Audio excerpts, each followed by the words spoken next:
पुराना जंग लगा हुआ साइन बोर्ड हवा में छू छू कर रहा था। खोखली गली, इस पे लिखा था। पेंट उतर रहा था। नीचे लिखे शब्द लगभग गायब हो चुके थे, लेकिन सब जानते थे कि क्या लिखा था। जब तक हो सके वापस मुड़ जाओ। खोखली गली फुसफुसाहट और सायों की जगह थी। ये एक ऐसी जगह थी जहां सूरज कभी चमकता नहीं दिखता था। गली के दोनों तरफ के पेड़ लंबे और खतरनाक हो गए थे। उनकी शाखाएं ऊपर से आपस में गुंथी हुई थीं, आसमान को ढंक रही थीं। लोगों का कहना था कि खोखली गली में भूत प्रेत रहते हैं। वे उन लोगों की कहानियां सुनाते थे जो अंदर गए और कभी बाहर नहीं आए। कुछ ने कहा कि लापता लोग बस रास्ता भटक गए। दूसरों ने और भी डरावनी बातें की। उन्होंने भूतों और सायों में छिपे जीवों के बारे में बताया। उन्होंने कहा कि खोखली गली एक ऐसी जगह थी जहां हमारी दुनिया और दूसरी दुनिया के बीच का पर्दा पतला था। खोखली गली हमेशा से डर की जगह नहीं थी। शहर के बुजुर्गों को वो समय याद था जब यह एक खुशनुमा जगह थी। बच्चे वहां खेलते थे। धूप वाली दोपहर में परिवार गली में टहलते थे। तब पेड़ छोटे थे। उनकी शाखाओं से सूरज की रोशनी आती थी। फिर कुछ बदल गया। किसी को ठीक से पता नहीं चला कब या क्यों, लेकिन गली और अंधेरी हो गई। पेड़ और भी ऊंचे और खतरनाक लगने लगे। बच्चों की हंसी की जगह एक अजीब सी खामोशी ने ले ली। कुछ लोगों ने कहा कि यह मिस्टर विल्सन की वजह से था। वह गली के अंत में बड़े टेढ़े मेढ़े घर में रहता था। मिस्टर विल्सन एक अजीब आदमी था। वह अपने आप में रहता था। वह कभी किसी से बात नहीं करता था। उसे हमेशा सायों में छिपा देखा जाता था।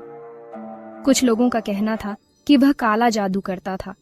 दूसरों ने कहा कि वह बस अकेला था, लेकिन सभी इस बात पर सहमत थे कि मिस्टर विल्सन के बारे में कुछ अजीब था।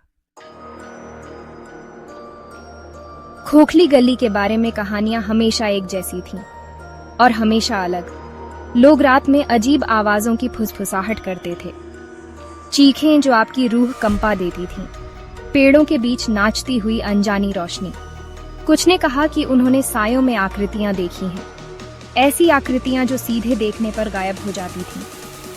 एक कहानी एक युवा जोड़े के बारे में थी जिसने रात में खोखली गली से नीचे चलने की हिम्मत की।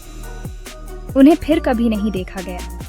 एक और कहानी किशोरों के एक समूह के बारे में थी जो पुराने विल्सन हाउस का पता लगाने के लिए गली में गए थे। उनमें से केवल एक ही बाहर आया। वह बड़बड़ा रहा था और बेसुध था। उसने फिर कभी सही शब्द नहीं बोला। कहानियां तो बस कहानियां थीं या थीं। सारा एक पत्रकार थी। उसे एक अच्छी मिस्ट्री पसंद थी। उसने खोखली गली के बारे में कहानियां सुनी थीं, लेकिन उन्हें स्थानीय लोक कथाओं के रूप में खारिज कर दिया था। बच्चों को डराने के लिए बस डरावनी कहानियां। लेकिन कहानियों के बारे में कुछ ऐसा था जिसने उसे परेशान किया। वे इतनी विस्तृत थीं, इतनी खास थीं। क्या उनमें कोई सच्चाई हो सकती है? सारा ने जांच करने का फैसला किया। वह शहर के किनारे तक गाड़ी से गई और अपनी कार पार्क की। उसने गहरी सांस ली और ठंडी शाम की हवा में बाहर निकली। सूरज डूबने लगा था। आसमान रंगों से जगमगा रहा था, लेकिन खोखली गली में हवा ठंडी और स्थिर थी, मानो गली खुद अपनी सांस रोक रही हो। सारा ने गली में एक कदम रखा और फिर दूसरा। पेड़ों से साए लंबी उंगलियों की तरह फैल गए। खामोशी सिर्फ उसकी खुद की सांसों की आवाज से टूट रही थी। सारा गली में और अंदर चली गई। डूबते सूरज की रोशनी फीकी पड़ गई। साए लंबे और गहरे हो गए। हवा और ठंडी हो गई। वह एक मौजूदगी महसूस कर सकती थी। कोई उसे देख रहा था। वह रुक गई। वह मुड़ी। वहां सायों में उसने कसम खाई थी कि उसने एक आकृति देखी। लंबे कोट में एक लंबी दुबली पतली आकृति। ये बस वहीं खड़ा था, उसे देख रहा था। फिर जितनी जल्दी यह प्रकट हुआ था, उतनी ही जल्दी गायब हो गया। सारा का दिल तेजी से धड़क रहा था। उसने खुद से कहा कि यह सिर्फ उसकी कल्पना थी, बस प्रकाश का एक धोखा था। लेकिन वह इस एहसास को दूर नहीं कर सकी कि उसे देखा जा रहा है। वह गली से नीचे जाती रही और पुराने विल्सन हाउस के पास आ गई। यह उसकी कल्पना से भी ज्यादा जीर्ण शीर्ण था। खिड़कियों पर तख्ते लगे हुए थे। पेंट उतर रहा था। सामने का बरामदा सड़ रहा था। घर ऐसा लग रहा था जैसे उसे 100 साल से छोड़ दिया गया हो। सारा अंदर जाने का रास्ता ढूंढते हुए धीरे धीरे घर के चारों ओर घूमती रही। उसे एक खिड़की मिली जो आंशिक रूप से बंद थी। उसने तख्तों को ढीला कर दिया और अंदर झांका। घर अंधेरा और धूल भरा था। छत से मकड़ी के जाले लटके हुए थे। सड़न की गंध से हवा भारी थी। सारा खिड़की से चढ़ गई और खुद को उस जगह पर पाया जो कभी लिविंग रूम था। कमरे के एक छोर पर एक चिमनी थी। मेंटल पीस के ऊपर एक बड़ा अलंकृत दर्पण लटका हुआ था। फर्नीचर चादरों से ढका हुआ था। वो चिमनी के पास गई और मेंटल पीस पर पड़ा एक छोटा चांदी का पिक्चर फ्रेम उठाया। उसने कांच से धूल झाड़ी और हाँफने लगी। भूतिया गली का रहस्य, हॉलो लेन की खौफनाक कहानी, The Unanswered Question। फ्रेम में तस्वीर एक जवान लड़की की थी। वह खूबसूरत थी, लंबे बहते बाल और चुभती नीली आंखें। उसने सफेद पोशाक पहनी हुई थी और मुस्कुरा रही थी, लेकिन उसकी मुस्कान बंद थी।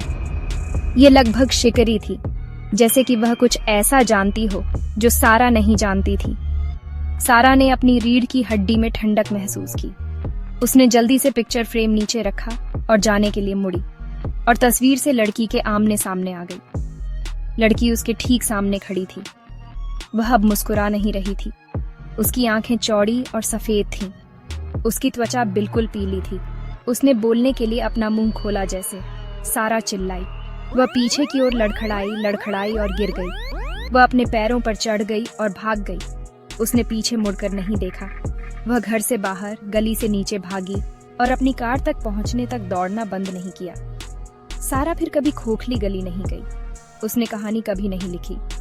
वह खुद को किसी को यह बताने के लिए नहीं ला सकी कि उसने क्या देखा था, लेकिन वह तस्वीर में मौजूद लड़की को कभी नहीं भूली और वह उसकी आंखों में देखना कभी नहीं भूली। क्या यह असली था या यह सब उसके दिमाग में था? आप क्या मानते हैं? हमें कमेंट में बताइए। और अगर आपको ये कहानी पसंद आई हो तो वीडियो को लाइक करें और चैनल को सब्सक्राइब करना ना भूलें। ऐसी ही और डरावनी कहानियों के लिए बने रहिए हमारे साथ।